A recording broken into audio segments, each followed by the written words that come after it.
Hi guys, Mayflom here, and if you've been tuned in for a while, then you have seen my wrist brace here. Long story short, injury a couple of months ago in my wrist. Wrist has to stay totally unable to move. I can't move it. It has to be held still. So very frustrating though, because a lot of coloring stuff does not work well, obviously, if your wrist is held completely still. So I'm very excited. A friend of mine sent me some Brusho, which is new to me. I'd heard of it, I'd seen it. I wasn't really super excited for it, but it really is a cool product, and I just want to show you a little quick look at it here today. So I've got watercolor paper out because I feel like watercolor paper is what I am liking it the most on, but you can use it on absolutely any paper. In fact, here's one that I was playing with where you can use it a lot of different ways. You can get the paper wet first. You can put a little bit on. Let's see.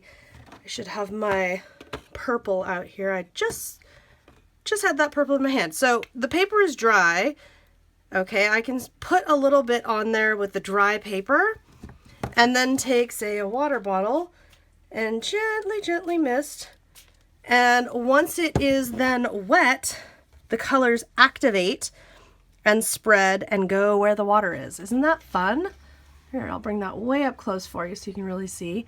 So you can do that. The violet color, that I did kind of the opposite. So I just took, this is just clear plastic here. And this hydrangea stamp is from Ellen Hudson. It's an Ellen Hudson exclusive.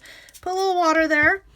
And then took the Brusho, put a little tiny dot. And by the way, you see how I have push pins in the top and the little tiny hole? That little tiny hole is all you need. You do not want to be opening that up. You're begging for a big, huge mess should you do that. And then if you have a water brush you want to use, that's fine. For me and my wrist, I'm doing better with dipping water in a regular paintbrush so that I'm not squeezing a water brush. Okay, so you can make your own watercolor like so, and then add it wherever you would like. So you can get like a smooth, not so splotchy. You can get a smooth color. You can mix the colors. There's a lot of technique. I am brand new to this. This is just absolutely, I'm at the very start of all this.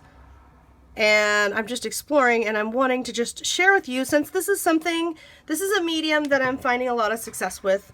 Something a little different than anything else I have that's been a lot of fun with my current limitations. I don't like limitations in my creating, so that's definitely been something good. So I'll show you here on watercolor paper. I can do something like, for example, I'm going to draw a heart here with water. Now, you need to use a lot of water. Just barely damp is not quite going to cut it. It really needs to be wet so that it sticks. Although like I said, I'm still new, so I'm still playing with this stuff.